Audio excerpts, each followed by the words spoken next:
terbesar di dunia. Bukan hoki-hokian. Yang melegenda itu mampu bangkit kembali.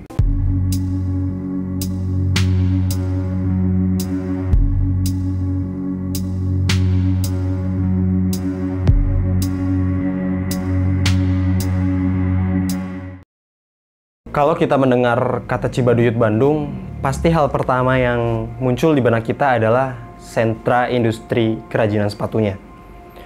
Kepopuleran sentra industri sepatu Cibaduyut ini memang sudah tersebar sampai kemana-mana. Bahkan Cibaduyut pernah menjadi pasar penjualan kerajinan sepatu terbesar di dunia. Yang pada saat itu, industri kerajinan sepatu Cibaduyut merasakan masa kejayaan yang manis.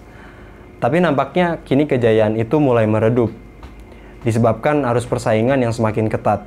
Sehingga industri sepatu yang dibanggakan kota Bandung ini nggak lagi sesukses kayak dahulu. Tentunya ini jadi perkara yang serius, karena hasil pekerjaan tangan lokal harus diperhatikan untuk meningkatkan ekonomi dan kesejahteraan rakyat, bukan?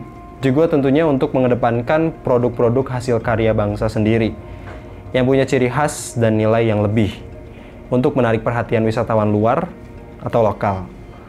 Terus sebenarnya apa sih yang menjadi akar permasalahannya? Padahal kalau dilihat dari kualitas nih, sepatu asli Cibaduyut itu masih terbilang oke, dan harganya pun masih sangat terjangkau. Bahkan seharusnya nih, sepatu asli Cibaduyut mampu bersaing di pasar global. Tentunya ada faktor X dong, yang membuat sentra sepatu di kota Bandung ini sulit untuk kembali mencicipi masa jayanya. Selain itu, dalam beberapa tahun belakangan, sepatu Cibaduyut terimbas oleh datangnya sepatu-sepatu bekas impor yang lebih diminati oleh anak-anak muda saat ini. Atau istilahnya thrifting sepatu. Karena sepatu-sepatu dengan merek populer kayak Adidas, Nike, Converse, NB, Asics, dan lain-lain biasanya banyak dijajakan di pasar thrifting dengan harga yang jauh lebih murah. Sampai akhirnya banyak yang berpikir lebih worth it buat beli bekas. Tapi daripada mati penasaran, akhirnya kami dan tim Shoe Workshop berinisiatif untuk mendatangi langsung para pengrajin dan penjual sepatu di Cibaduyut, Kota Bandung, demi mencari tahu bagaimana kondisi sentra sepatu Cibaduyut yang dulu dan sekarang dari sudut pandang mereka. Kurang lebih begini cuplikannya.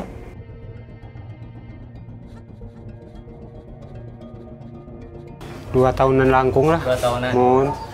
Oh, pas selama ya 25 tahun malah lebihnya kan? 25 tahun. Udah, Berapa tahun? dari 97. Dari 97. Alhamdulillah udah lumayan lama sih, ada 12 tahun. 12 tahun Ya. Pentopa, safety, sarang roselnya perorangan eta mah rosel mah. Rosel mah mun. Pentopal sarang bustong. Oh, pantofel sama bustong. Santai, pantopel, sepi gitu. Sampai sekolah sekarang sport gitu kan. Tapi semuanya produksi Cibaduyut. Iya, kebanyakan Cibaduyut. Tapi kadang-kadang kalau sport kadang dari Tangerang, futsal, bola. Macam-macam. Yang jelas perempuan sama laki-laki ditambah anak-anak. Yang utama udah jelas buatan Cibaduyut sendiri. Itu ciri khasnya kulit. Ke Surabaya kantos. Surabaya. Mun eta mah nuju aya PO 200 pasang kanggo Kapolri. Kapolri. Mun. Ada seperti ke Riau, ke Sulawesi, ke Papua itu ada orang-orang daerah sering ke sini gitu. Oh, yang luar negeri? Luar negeri sih belum ada gitu. Nah. Ke mana Pak? Ke Palembang. Oh, Palembang. Waktu dulu, sekarang mah enggak.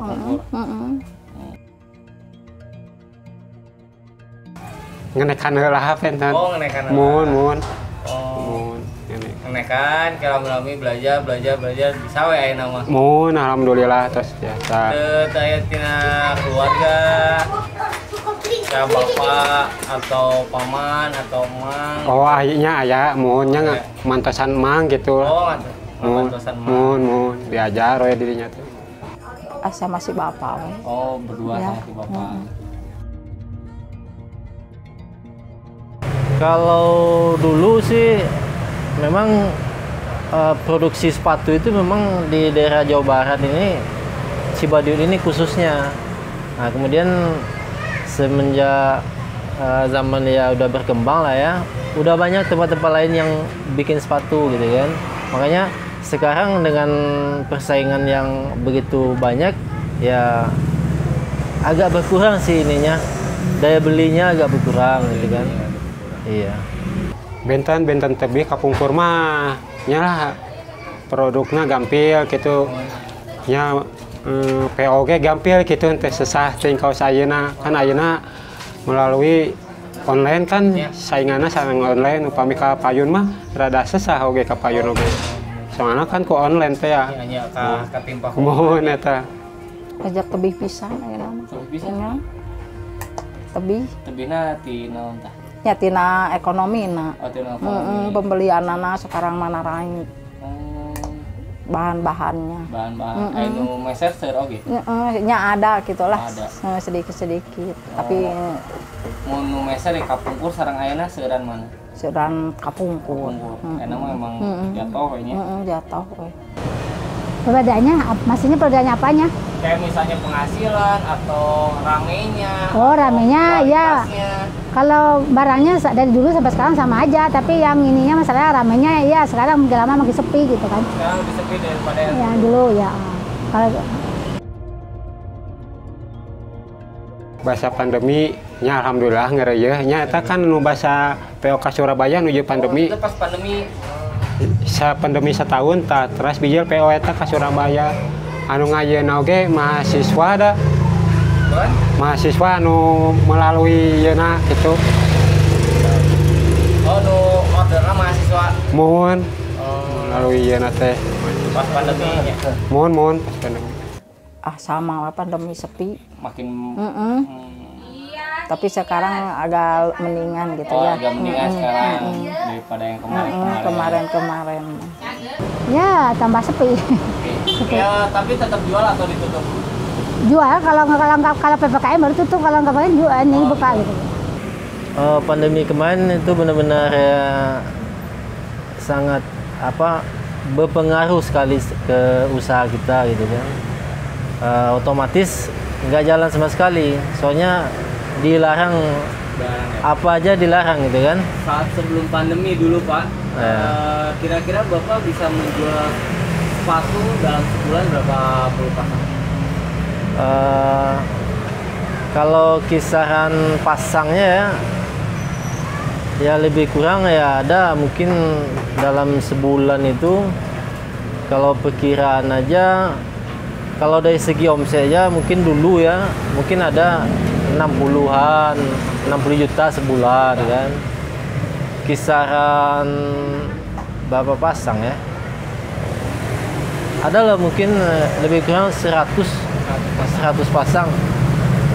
100 pasang bukan. Lebih lah. 1000 pasang ya. 1000 pasang? Ya, 1000 pasang. Saat sebelum pandemi ya? Ya.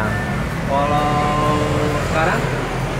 Kalau sekarang memang agak ini sih agak jauh turunnya. Persaingan ditambah lagi dengan online gitu kan. Jadi eceran begini udah agak kurang sih. Kan tadi bilang jual online ya. Apakah kalau ini juga jual secara online juga?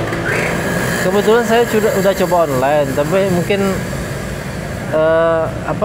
hoki kita berbeda dengan orang yang udah terbiasa online, berbeda hoki kita. Akhirnya kita mundur aja, kita seperti biasa lagi. Oh, anak muda ayeuna mohon. An misalnya mangga satarang ku abi anu balanja seura ayeuna anak muda. Oh, nu balanja mah. Mohon tapi bengkelna sanes di daerah dia Cibaduyut seura Perkidulan. Oh, Perkidulan Citamiang. Terus ka sekawina di daerah Puntang oge aya sararas nama atas nami Cibaduyut tangga atas nami nama dia Cibaduyut. Mohon Gitu. Ayeuna nu orang-orang di daerah dia asa keneh nu ngadamel. aya seurana kanu produk sendal Oh, sendal ada gunung ka sendal gunung. sendal gunung ngadamel teh. sendal gunung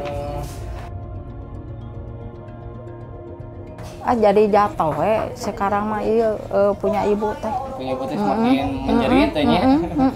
Karena sekarang mah banyak online nya. Ya, online ngaruh online juga. Ngaruh online juga. Namun siga pasar-pasar enak pasar Cimo, pasar Gede Balgi ngaruh teh ka penjualan ibu. Yang ngaruh.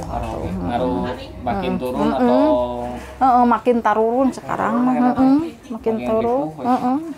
Emang biasanya dulu ibu tuh sekali ngejual lah ya. Berapa puluh sepatu dulu? 150. Sekarang mah cuman 100 paling oke.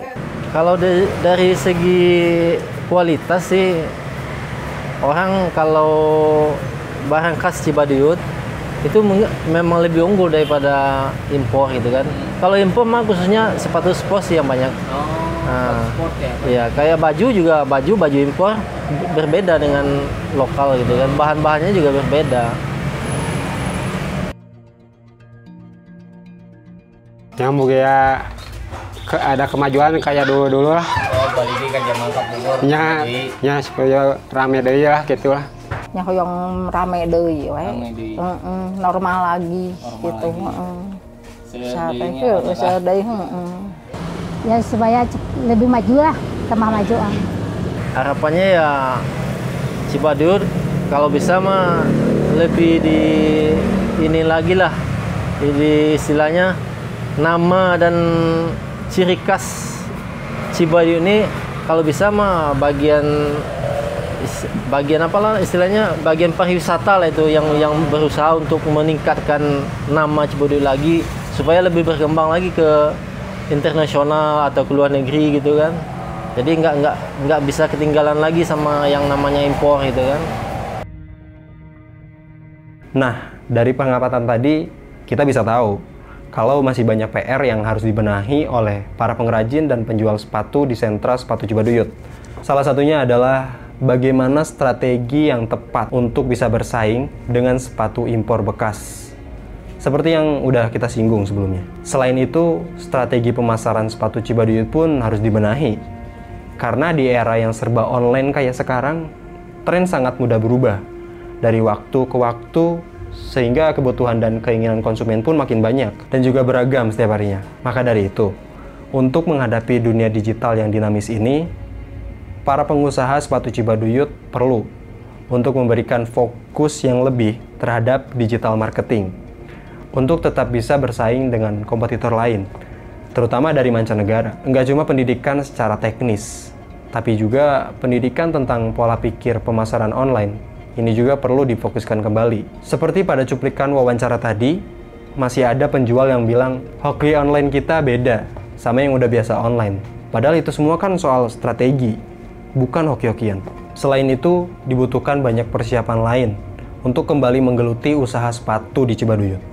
Seperti mindset dan mental para pengrajin yang harus diubah, di mana mereka juga harus mau mengikuti perkembangan zaman dan juga pasar mereka. Istilahnya jangan mentang-mentang dari dulu produknya sepatu kulit, sampai sekarang masih aja produksi sepatu yang sejenis. Walaupun keinginan pasarnya udah banyak berubah, ya sebenarnya nggak masalah sih, selama dibarengi dengan strategi yang tepat juga. Jangan kayak sekarang lah, jualan ya jualan, tinggal nunggu hilang ditelan bumi aja kalau gitu.